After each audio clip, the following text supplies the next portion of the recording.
And welcome to another Round the Rotary with your host, me, JP Warren. And before we get kicked off, I need to say that Round the Rotary podcast is brought to you by Capital Petroleum Consultants. CPC specializes in project engineering and well site supervision in all disciplines of oil and gas industry. Contact us through www.capitalpetroleumconsultants.com to see what CPC can do for you today. Or just shoot me an email. I don't care. Either way. Just love to get in touch with you. Hey, I'd like to introduce our guest right now in this this current podcast. I'm excited about this. We have Collin Placke right now. We're doing this via Zoom. Where are you right now? Denver. You're in Denver? Okay. So anyway, we're doing this via Zoom. We got Collin Placke, a petroleum engineer and founder of Rigs to Real Estate. And I kind of want to talk let's just kick this off, man. Give us your background, bring us where you're at today, and let's kind of get into kind of your brainchild of what you're into right now. Yeah, for sure. Appreciate you having me on the show. I'm excited for this one. So my background, graduated from Texas A&M petroleum engineering degree. 2010 is when I graduated, and I went to work immediately in the oil field. You know, over the last decade, I've been in various financial and engineering roles. And, you know, throughout the past 10 years, I just, you know, how our industry goes through these cycles, right? So we're not strangers to the boom and bust cycle. You know, there's a famous quote out there. It's called the oil man's prayer. And it's, Lord, grant me one more oil boom because I promise not to screw this one up. And the funny part about that, like it's a completely fitting quote for where we find ourselves today. But that quote is 50 years old at least. Like it was a bumper sticker in the 80s from Dallas, right? So that means it was a saying well before that. It's still relevant exactly, today. Yeah, exactly. I want that next boom. Don't we all, you know? But, you know, the fact that it's 50 years old, that's two generations of oil and gas professionals that, you know, obviously we still haven't learned those lessons. And so that's why I'm here. That's why I started Rigs to Real Estate, because my story is, you know, I found myself against the wall with seemingly nowhere to turn in 2015. I worked for an asset that, you know, the break-even price was probably $97 a barrel of oil. So as soon as things in 2014 started, you know, that landmark decision from OPEC in 2014 sent us into a tailspin. And that asset got completely shut down. I lost my job during the winter of 2015 into 2016. And, you know, oil's $27, seemed like the world was ending. All right, so I thought I had done a pretty good job. Well, let's dive into that a little bit more. So you graduated in 2010 and you went to go work for an operator. Correct. All right. So where'd you go? Where'd you go work at? Yeah. So right off the bat, I went to Farmington, New Mexico to work for a company called Energen Resources. Okay. And we had operations there in the San Juan Basin as well as West Texas. All right. So you did that for 5 years until the crash of. Yeah, so I did that for roughly 4 years. Okay. And it was a 98% gas basin. And during that whole time, gas prices were pretty depressed. Right. You know, we were losing capital to our competing asset in West Texas for obvious reasons. You know, oil was still $110 a barrel. Gas was like $2.60 in MCF. And so we just couldn't compete capital-wise. So the writing was on the wall that they were either going to sell that asset or they were going to move me to West Texas. And, you know, I had been living in Durango, Colorado, you know, enjoying everything that the Rocky Mountains has to offer. Are you from Colorado originally? I'm not. No, I'm from Dallas. Okay. But, you know, right out of school, moved to Colorado. I was working out of Farmington, but they're only about 40 miles away. It's a pretty easy commute. Okay. To live in Colorado. So, you know, I was enjoying everything that the Rocky Mountains had to offer. And I didn't really want to give that up at the time to go live in West Texas. So I started looking for jobs elsewhere. And I focused on, you know, getting more experience in oil because I had a ton of natural gas, coal bed methane experience at that point. Okay. But I wanted to kind of put some oil on my resume. So, it was just poor timing. You know, I finally got another job in Denver. And it was in an oil asset in the Uinta Basin. And like I said, you know, as soon as oil prices really started tanking, it was pretty clear that the asset I was working just wasn't going to stay afloat. I mean, it's a waxy crude. The pour point's like, you know, 105 degrees, and it gets negative 40 there in the winter. Like, so the LOE was just atrocious. And, you know, taxes and tribal taxes and everything like that So, it needs like $80 a barrel to be a viable option. Okay. I was the newest guy on the team. And so, things just got caught up in it. Okay. So wait, things get caught up. 2015 happens. What happened in 2015? So I got laid off in November of 2015. I was out of work for about 3 months until January, kind of February timeframe of 2016. And that's what I was kind of saying is, I thought I'd been doing the right thing the first, 6 or 7 years of my career out of college. I was putting money away. I thought I had a good little rainy day fund, if you will. But the problem was I was putting it all in the stock market. And one of the toughest lessons I learned during that time was the stock investments, like, sure, they had gone up over time, right? But they didn't have an income component to where, when my income dried up in the oil and gas industry, there was nothing to pay the bills. There was nothing to keep the lights on, if you will. And so I found myself selling stock investments during that time that were my savings. And by selling them, I get hit with capital gains taxes. Like, I'm taxed several times on that money just to keep the lights on. I love taxes, first off. I love them so much. Don't much. We all? Oh, yeah. Like, I'll take a bite of my daughter's food. I call it a daddy tax. And she's like, Daddy, why'd you do that? I'm like, taxes. It makes no sense why I took it, but I took it.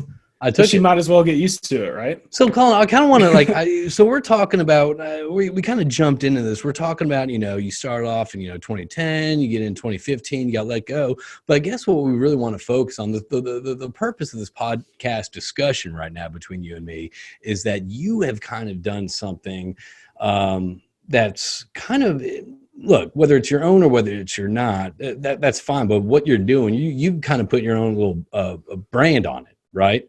Rigs to Real Estate. And you actually have another podcast that follows this. And if anyone wants to check it out, we'll plug it at the end of the show. But the purpose of this is kind of to discuss, and please correct me if I'm wrong or if I'm not filling it in, but it's kind of for oil and gas professionals to understand that there are other ways to generate income to pay for utilities, your lights or whatever. There's other sources of income. And that's kind of where you have kind of fallen in and actually fallen or taken the lead to discuss this rigs to real estate, this second source of income that kind of that doesn't have to follow, but it's pretty important to the busts that come in the oil field, right? Yeah, absolutely. It's all about having multiple streams of income, preferably ones that are not based on solely the stock market or commodity prices. Typically you're going to have a 401k if you have a W-2 job in the oil field. You're going to have a match there. So you're already pretty exposed to the stock market with your retirement savings. What I'm trying to vouch for, and the lesson that I learned in 2015 was, blindly putting money into the stock market as my rainy day fund did not work out. I needed an investment that had cash flow that, I can direct to more investments when times are good. And when times are bad, I can direct them towards paying for the bills, but I don't have to sell the actual asset itself to make those transactions, right? I'm just dealing with cash flow. So cash flow was the biggest box I wanted to check. Yeah, go for it. So what other industries or ideas did you have before you focused on real estate? Yeah, we were so programmed to be in the stock market, right? I was like, okay, I need dividend producing stocks. And so I did this whole dive down dividend alley. And, there's a lot of benefits to it. You do get the cash flow component, but you're still taxed pretty heavily on those dividends and the gains that you get from those things. So that was another box I wanted to check, was tax benefits. The other thing I wanted to check was just freedom. In 2016, when I did finally get that job after being out of work for 3 months, I moved from Denver to Midland on 3 days notice with no relocation assistance because I was that dependent on oil and gas income, right? So that was another box I wanted to check. Like, I need an investment or another income stream that can provide a little bit of freedom and, to where I'm not so dependent on solely oil and gas income. And real estate really checks all those boxes. You don't have to make your you don't have to make your decision pretty much. Yeah, you kind of want something that allows you the freedom, allows you to kind of branch out, not chase the rigs, pretty much for your success, for your family success. Yeah, exactly. I mean, work in the oil field because you love it. Work in the oil field because the money's pretty good.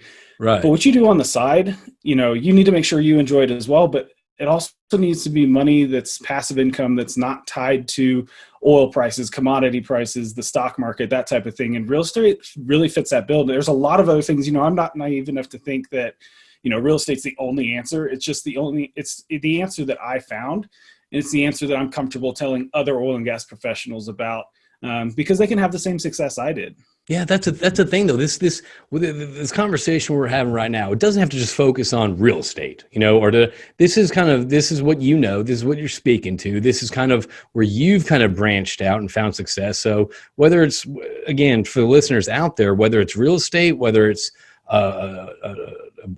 being a baker, whether it's being a fishing guide, this is just something that's different than the oil and gas industry, where you're not chasing the rigs, you're not chasing the rig count to be successful at. Yeah, absolutely. It's a mindset shift, right? To where, you kind of snap out of that being so dependent on your W-2 income, to where you kind of really focus on, okay, what makes me happy? Can I make money at that? If the answer is no, move on to something else that's like maybe slightly further down on your list of what makes you happy, what you enjoy, but you can make a little bit of side income stream on. And really, it's about smoothing out the ups and downs of this industry and stop living from boom to bust. That's the biggest message I'm trying to get out there. So did you immediately get oil and gas when you had that 3-month gap, or did you do that when you moved into Midland and you said, hey, look, I kind of don't want to experience what I just went through back in November? So when did you get into real estate? You kind of broke up there. Oh, I'm sorry. I kind of like this. Like, actually, I don't like Zoom because we're not face to face. You know what I mean? But it kind of gives like we're behind the trenches. Like, we're gonna have delay in the conversation. So when did you get into real estate? That's what I'm asking. Yeah, not soon enough. So I learned these lessons in 2015. I just kind of went to work in the oil industry and really kind of got lulled back into that same pattern that I was in of, putting money in the stock market, stayed in that same zone. You're gone. No, I'm here. Okay. Sorry. And I probably would have stayed in that same zone, except, another slap to the face happened in like 2017. Do you remember like when the Powerball, was about $2 billion? Yeah. Some buddies and I were sitting around and, we're talking about the outlandish things that we would buy, right? Like if you got that lump sum, what Ferrari you drive on what day of the week type of thing, except for a buddy of mine was sitting in the corner kind of, pretty quiet, punching numbers on his phone's calculator. And like, finally, when he spoke up, that was the other slap in the face that I needed. Was when he spoke up, he said, with that $1 billion lump sum, I could buy 20,000 apartment units that would cash flow $7.5 million per month after all the expenses, and I could live on that the rest of my life. And we're all sitting there like, dude, holy, what? Because we're talking about what G5 we're gonna get, and when we go to Mykonos and all that. Y'all acting like kids. It's like, oh, I would buy this toy. I'd buy this toy. You got this one smart guy in the corner be like, well, actually, if you invest this, you can get this much return and just live on that. Exactly. Yeah. And that hit me like a ton of bricks, right? Like he's sitting there crunching numbers, and that's what really blew me away. I knew he invested in real estate. He had a number of single family houses. I knew that like he made great money from those. I knew he didn't pay taxes on them. And I also knew that like him and his wife, when they moved to Denver, they literally had a spreadsheet of like Seattle, Portland, San Diego, Denver, like all these destination cities in the US of like where they wanted to live. Because he literally had the freedom, like he can live anywhere in the US that he wants. And so I'm sitting here like looking like, okay, checking the box of passive income, checking the box of the taxes, and he can live wherever he wants. Like, tell me more about real estate, right? And then on top of that, $1 billion hitting his bank account would not change the way he invested. Like, how many of you can say that about what you're currently investing in or what you're doing? Like, if you made $1 billion, wouldn't you completely, change tracks and do something completely different or do nothing at all? That's right? True. But $1 billion hits his bank account, and he's crunching numbers on his phone's calculator, figuring out how he can deploy that capital the smartest, because he loves what he does. He believes in what he does. And now I do too. And that was really the big, second slap in the face for me. That was the wake up call of, exactly. Yeah. And after that, I just I'm a ready, fire, aim type person. So I dove in immediately, started doing my research, doing that education piece. I actually started out in buying single family homes in Fort Worth. And then I quickly realized that probably wouldn't scale to meet the cash flow goals that I had. So I switched over to multifamily. Now I primarily focus on, large 100 to 250 unit multifamily buildings across the Southeast. And so that was, so you got active in probably about 2017, right? No, again, I keep going back to, I should have done this sooner. So, all this took about 2 years. I really started in real estate in 2018. Wow. And again, it's just all the things of I thought I had to have all these ducks in a row. I thought it needed money. I thought I needed education. I thought I needed time. And, I really wasted a lot of months and almost some years trying to line all these ducks up in a row, when really it turned out I didn't need all those things. I just needed to get started, put one foot in front of the other. Well, so that's what I teach a lot right now. So let's talk about that then. Let's dive into that. So obviously when you're starting a new endeavor, or you start a new avenue of income, whatever you want to call it, how long did it take you to kind of realize you don't need X, Y, and Z? You just kind of need to jump in and start doing some work towards this? Yeah, it took me about 6 months. And like I said, that's 6 months that I can't get back now. And if I would have started earlier, sure, I probably would have made a few more mistakes. But, one thing that I'm a big proponent of is get moving. As long as you're moving in the right direction, you've got that true north, you've got your big goal. You'll make mistakes along the way, but, you'll get back on that path. Whereas if you don't have, a true north, a goal to go after, and you do nothing, you'll be stuck in the same spot, 5 years from now that you're stuck in now. And so tell me, what's the biggest risk? Getting started and, making a few mistakes along the way, but you're moving down that path, or literally doing nothing and being stuck in the same place. But that's a thing that would be kind of, if I'm listening to this and I'm sitting at the house and I know, and I have, let's say there's, 4 or 5 different things that I'm passionate about. There's, 3 or 4 things that I know I can do and make money, but I still want to stay in the oil field. When you say start now, I mean, what does that look like practical to the listeners out there? What does starting now look like? Yeah. It's going to be starting with your research, starting with your education, and figuring out plugging yourself into a network of individuals who are successful at what you want to do. Right. That is the biggest way that you can fast track anything you want to do, whether it's real estate or, starting a podcast or starting, some other form of passive income. Ask people that are doing what you're doing already, figure out what mistakes they made in the beginning, skip those mistakes, and also just see if you can bring value to them and they might mentor you. I'm a huge proponent of mentors, both on the passive income side, multiple income stream side, and in the oil and gas industry. Think about it. We use mentors all the time in our jobs. Right. People that have been there, done that, so why would you learn those same lessons the hard way if you can kind of download them from other people? So that would be my biggest thing of advice. Figure out what you want to do and then start talking to people who are doing it. But it's also one of those things too, man. I didn't know what I want to do till, 3 years ago, I mean, I'm 40 right now, but it's also one of those things whether you know what you want to do or you don't. I mean, again, look, this is not saying leave the oil and gas industry to do something else. What you're talking about right now is staying in the oil and gas industry, but doing something to supplement your income. Right? Yeah, absolutely. I love this industry. I love what I do. Literally, I was 26 years old in charge of a $140 million capital budget. Name another job or industry that you can have that kind of responsibility. I feel like that's either military. I feel like it's either military, right? Or oil and gas. It's one of the two. True. You know what I mean? It's one of the two. 100%. And so I don't want to leave. I'm just hedging my bet for if I don't have the option to leave, right? This industry is getting smaller and smaller. Yes. So I'm not doing this to replace my income to leave, because I love what I do. I love my company and everything like that. But that may not be a choice of mine, right? And I want that freedom. I want that flexibility to say okay, if that day comes, I'm at peace with it.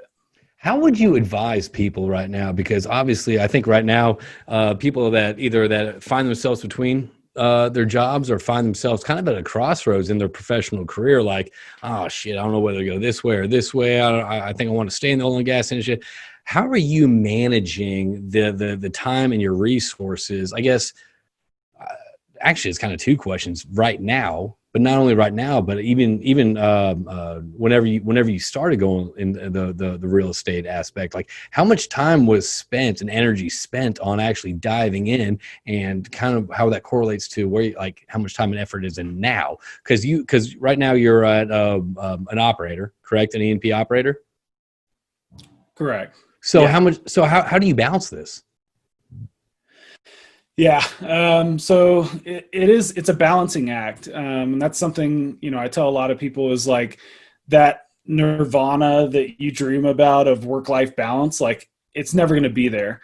It's balance is a verb, right? If you stand up and you stand on one foot, are you balanced or are you balancing? And so it's a balancing act, right? So there's 2 or 3 things that really go into it. But number one, the real estate stuff doesn't feel like work to me. So okay. I don't like finish my day at my W-2 job and then be like, oh, now I got to go to work on real estate. Like I'm excited about it. Right. So find something that excites you. That's why, it really needs to be high on your priority list of things that you enjoy doing. Cause otherwise it's going to feel like even more of a grind than your number one job. Right. So the other thing is there's a lot of things we do during our day that are quite frankly a waste of time. And so you do an audit of those things and kind of try to cut out as much as possible. And you'd be amazed how much time you can free up doing something like that. So I'm putting in a lot of hours right now. You ever get those weekly updates from your phone where it's like, hey, you lazy piece of crap. You've been on the phone for 8 hours per day for the past week. You're like, okay, yeah, you have to tell me I'm a lazy piece of shit. Like, I know I am. Like, you don't need to remind me with those 8 hours. But that's true, though. I mean, that's something right there. It's like, do you need to pick up the phone and check this, check the news, check Insta? Like, do you need to do all that stuff? I mean, how much time would that actually free up? Yeah, absolutely. And then by the same token is like on the weekends when you do get that reprieve, are you still looking at work emails then? If it's a balancing act, shouldn't you be counterbalancing on the weekends, spending that time with family, spending it with loved ones, watching football, enjoying a hobby or something like that? That email can wait until Monday, right? Like you're not going to get fired if you don't respond to an email at 10 p.m. on Saturday. So there's one thing, I haven't personally done this, but I've heard of a guy that to kind of kick that habit, if he wanted to check a work email on the weekend, he'd go to his room, put a suit and tie on, and check his work email. And he said, you might as well do that because your head, your headspace, your mindset is back at work. The second you pick that phone up and you're reading through emails and your kid's sitting there like doing a painting or something and you're ignoring them to check a work email that can wait until Monday, So go to your room, put that suit and tie on, put that pantsuit on, that power skirt or whatever you wear to work, and check your work email on the weekend. And I think after doing that a couple times, it'll really click with you of like, okay, this is not appropriate at this point in time. Well, it's not a priority unless there's the rig has a kick, or unless there's something that needs that immediate attention. I should say like this is but exactly. You're saying for the grand scheme of things, like but you're saying the grand scheme of things, like, hey, Collin, let's circle back about that meeting on Wednesday. When's a good? It's like, no, that can wait. Certain things can wait, right? Exactly. Yeah. So you feel that real estate is a great match for the oil and gas professionals. Why? I mean, you kind of talked about this a little bit. Why real estate? I mean. So it really checks all the boxes that, I think are things that are important to oil and gas professionals to consider. Number one is the cash flow component, right? So if you're making passive income when times are good, you can direct it towards more investments. When times are bad, you can direct that cash flow towards, paying your bills, paying your mortgage, keeping the lights on, but you don't lose that principal like you would when you sell a stock, right? When you sell that stock, it's gone. You pay taxes on it, and then it's over with. Whereas real estate, like it really checks that box of income. Number two, it could be passive as you want it to be. We can get into that a little bit later. The third part is tax advantages. I mean, there's massive tax advantages in the real estate world. I don't want to dive into it because everybody's tax situation is different, but there's a reason that Trump didn't want to release his taxes, right? It's not because like he doesn't know how to make money. It's because he pays the right people to make sure he doesn't have to pay any taxes. Like it's all about transferring, losses or depreciation, that type of thing, moving those things around. And there's an entire art and a science around it to where you don't really have to pay any taxes on the income you make from real estate. It's incredibly powerful. And then the third part is that freedom, right? Like if you're making passive income, you can, start to consider things that you wouldn't consider if it wasn't there. Right. How hard is it to, because I wouldn't know. I assume that it's a couple training courses, certs, and how hard is it to, learn and kind of break into the real estate market? It's a lot easier than you would think. So there's a ton of education out there, especially for single family. It's a lot easier than you think. And inherently oil and gas professionals, like especially engineers, geologists, landmen, that type of thing, like you've got the analytical skills. You've got 90% of the skill set already to invest in real estate. What you're missing, the only real estate that you're missing is the real estate between your 2 ears, like your mind and your head space there. That's the piece the component that a lot of W-2 oil field workers are missing. Like, as far as skills, like simple addition, analytical skills, those will get you a long way. But the mindset shift of coming out of, where like, oh, I only work for this one company, that's all I do. Shifting your mindset to like, no, I can take control. I can build this business slowly on my own because it's not going to happen overnight. Right. And I have to be okay with failure. And, again, it comes back to people not wanting to take the risk and that fear of failure. But, put yourself in your shoes 5 years from now. If you're stuck in the same spot, what's riskier? If you did nothing, or if you, try to pursue your dreams and failed a few times on the way, but you got there. Right. And the thing is, though, that's exactly right. The oil and gas industry has so many smart people, and we are good at what we do. You know what I mean? We're good at whether it's, the engineering side of things, which I have no clue about, but also we are really good at networking. We're really good about talking to people and getting to know people. And I feel like that networking aspect is probably a big component of real estate.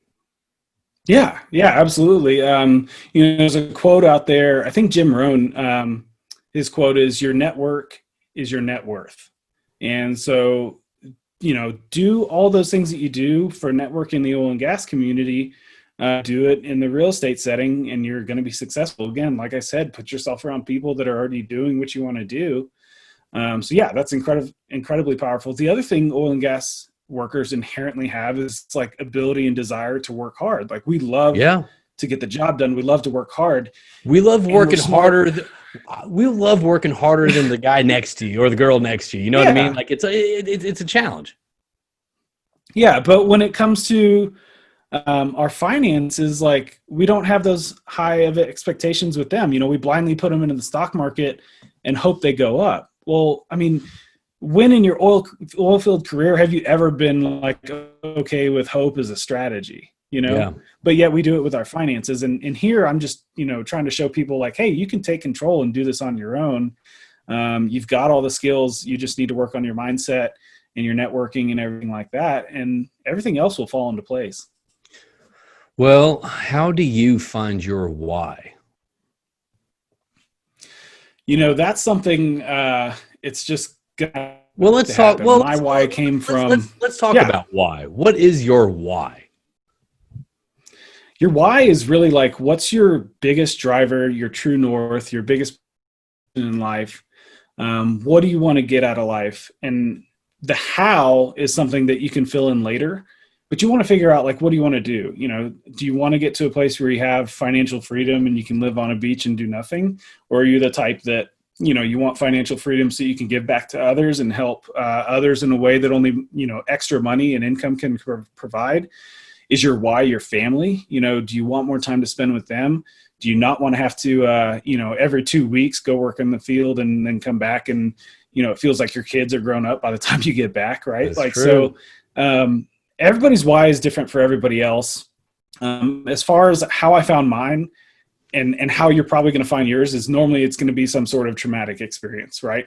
So like my first one was I was living in a 1-bedroom apartment in Midland. My fiance was back in Denver. She had a job there. Like I said, I moved on 3 days notice. I got a call on a Thursday. They were like, hey, we've got a job for you. There's no relocation assistance. And I said, I'll see you Monday. Right. So a couple months go by that way. And I'm living in a 1-bedroom apartment in Midland, and I get a letter one day. And this is like the first mail I've ever received. Nobody has the address to this apartment. I'm just living there alone, working. And I see it's in my fiance's handwriting, and I open it up, and it's an invitation to my own wedding with a note from her inside that said, "Hope you can make it." Ooh. And so like I laughed about it at first, like insanely dark humor, right? Like I got a good kick out of it, but then it really dawned on me. I was like, man, what am I doing? I'm out here in the desert alone, so dependent on my oil and gas income. And that's what really got me started on the path towards my why. And my why and you're missing your fiance, you're missing your friends. Yeah, I get that. Yeah, exactly. So like those are the type of experiences that create strong enough whys to where, when you have a bad day, like I've had bad days in real estate, I felt like, I'm getting no progress and blah, blah, blah, blah. But you remember that why, and you're going to get back, to the grind. And that's ultimately the important thing. You can get excited about real estate or whatever your side income is going to be. But if you don't have a strong enough why, like you're going to last 2 weeks and then kind of get distracted and fizzle out and go back to the same pattern of whatever you were in. So really focus on give that. Up. Yeah, exactly.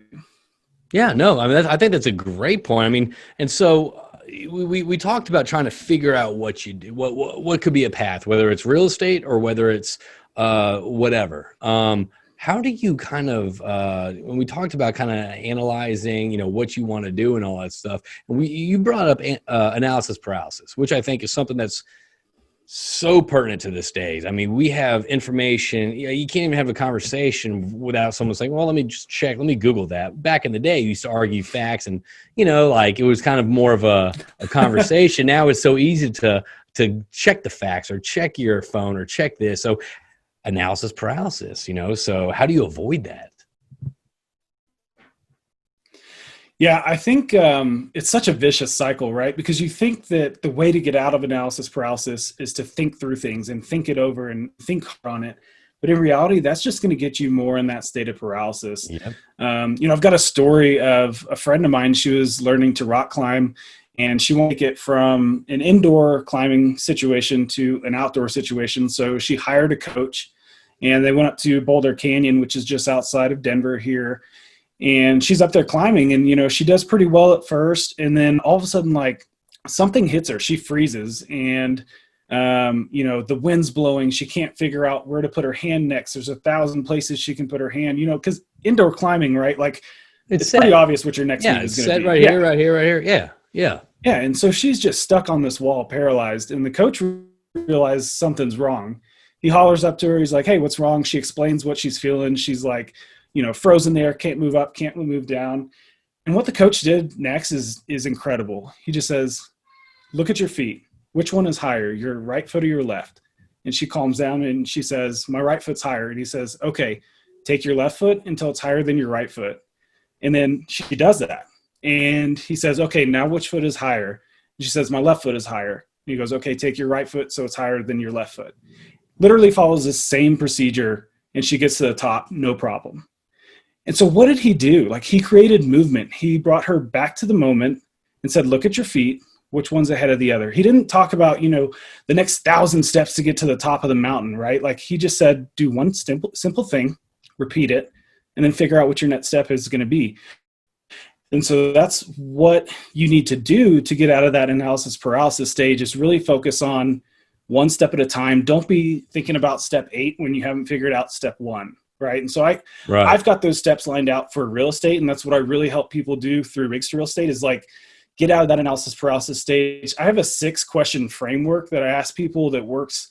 I mean, it's ridiculous how well it works. It gets people out of that stage and really can focus. They can then focus and have clarity what steps they can do next. Analysis paralysis. I think, dude, I've been so bogged down, you know what I mean? Whether it's ordering an appetizer or whether it's deciding whatever, it's just one of those things that you're right. You just got to kind of take away. You're never going to have all the information. Like if you're looking for information, you're always going to find a little bit more, and a little bit more, and a little bit more. So it's kind of just taking all that and kind of trusting your gut and just kind of doing what you can and move forward. Right.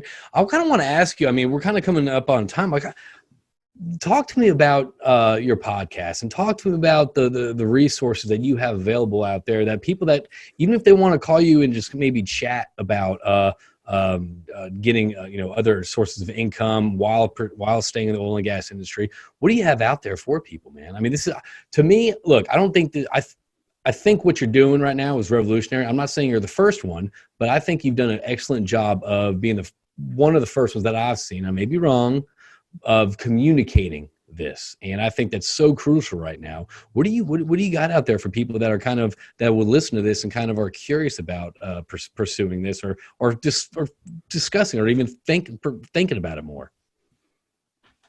Yeah. So Rigs to Real Estate is kind of my push. It's a community. It's my push to just get that education, get that realization for oil and gas professionals out there that you don't have to live from boom to bust. And there's, strategic things that you can do while times are good to cover your ass when times are bad. Right. Right. And, we all start kind of down these paths, or at least I did. I started out with somewhat selfish goals, right? Like my boxes were, I want to make sure my family's taken care of, I want passive income, but all these my stuff. Yeah. And once I kind of checked those boxes and really found success in real estate, I still realized that I had friends, colleagues, people that I knew for 10 years, people who I went to school with, they were losing their jobs, left and right of me. And they were devastated, right? Like their job was their entire identity. Yeah. And so I realized, I was like, okay, it's not enough that, I've found this success. I've checked all these boxes for me.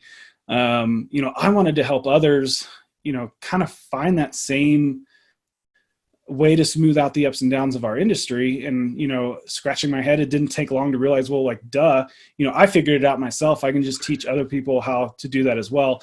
And so that's why I started Rigs to Real Estate. Like I literally make no money off of it. It's really my way of giving back. When did you start it? This year, actually, kind of like, before COVID and before this last downturn. Okay.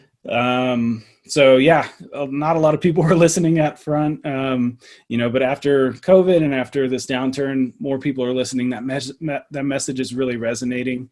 And so, yeah, what I do with it is I really just, I'm on the phone 3 to 5 times a week with oil and gas professionals. They tell me their situation, their goals, and I kind of, let them see the forest through the trees, if you will, get them to stop looking at the peak of the mountain, look down at their feet, see which one's in front of the other, and take those first couple steps to get started.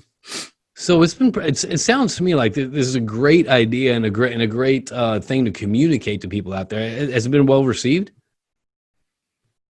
Yeah, absolutely. It's been incredible, the traction that I've been getting and the people reaching out, pouring out, like, saying, hey, this has really helped me. I can't wait to have success stories. Someone calls me and say like, hey, I got my first rental and stuff like that. I love those things. In fact, I got a call just like that the other day. A guy that I had been talking to prior to Rigs to Real Estate. I told him what I was doing, how I was doing it, and he just bought his first rental house this last week. And so he applied those principles. He took the right steps in the right order, and he got it done. And it's really, that's what Rigs to Real Estate is all about. That's what my podcast is all about, is just telling stories of people having success in real estate to smooth out the ups and downs of the oil and gas industry.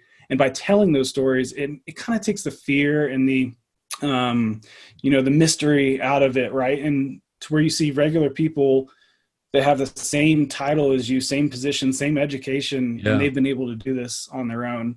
And it's like, oh, okay, I can do that, right? Well, that's the thing too. And I know your podcast is, is Rigs to Real Estate, and that's kind of what you're focused on too. But I kind of want to kind of plug this. It's like, if you have any questions about reaching out and pursuing something that's kind of out of your wheelhouse, kind of something you're uncomfortable with, something, as you just said, you might have a little fear to, because it's something you never have done before. I would kind of want them to, I'm urging people to reach out to you to discuss this. I mean, whether it's real estate, whether it's whatever, just kind of find something out there that you're passionate about. And for you, it's real estate. And for the people on your podcast, it's real estate. But it could be anything out there, It could be glass blowing to guiding fishing trips, but something that you're passionate about.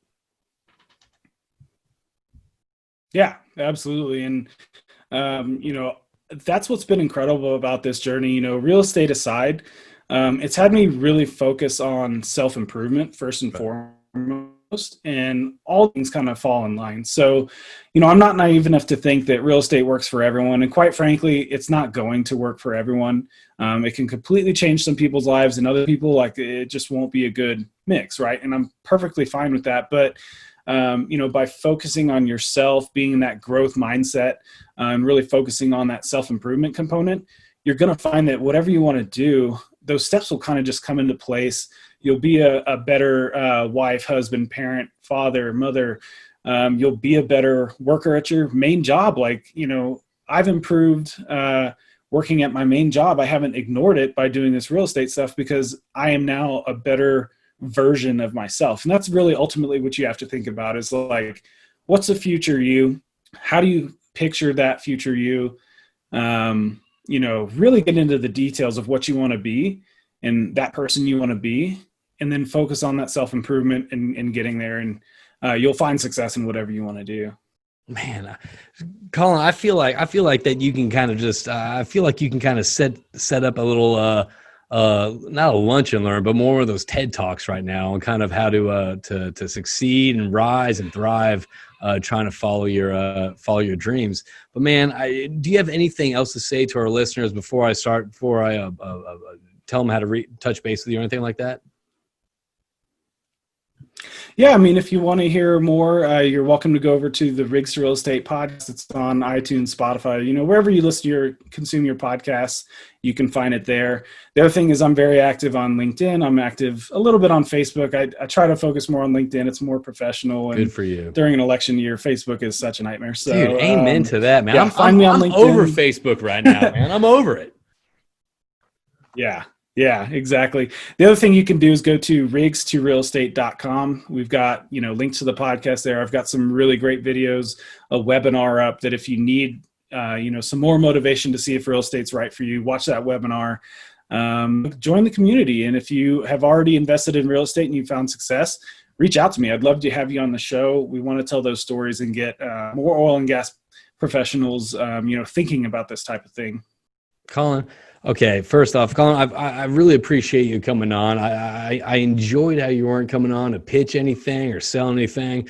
You're coming on to be a support for people out there to find another source of income and potentially find their passion. And for you, that's Rigs to Real Estate. And I think what you're doing is so cool. I think it's so important right now during this time, during this reduced activity, people getting let go, furloughed, whatever you want to call it right now. I think it's definitely a valuable asset and a good source out there that people can reach out and touch base with you. And again, guys, guys and girls, if anyone has any questions or comments, or even just wants to pick up the phone and touch base with them, you can reach us at roundtherotary at cap-petro.com. Again, it's roundtherotary at cap-petro.com. Or head over and check out his podcast, Rigs to Real Estate. And again, it's Collin Placke, right? Got the last name. And he's been doing this, and it's kind of taking some shape. We've been seeing a lot of headway on LinkedIn, and super cool guy. Just reach out to him, and I'm sure he'll take the time out of his day to kind of to talk to anyone. And we appreciate you coming on, Collin. Really enjoyed it, brother. I love your message, man. I love your message. Pursue your passion, find your why. I like that. Yes, sir. All right, man. We'll talk to you soon. And again, it's Collin. Check out Rigs to Real Estate, and you can find it actually same place you find Around the Rotary, probably Apple, Spotify, Stitcher, and all that fun stuff. All right, man. We'll talk to you a little bit. Thanks for coming on. Yes, sir. Take care.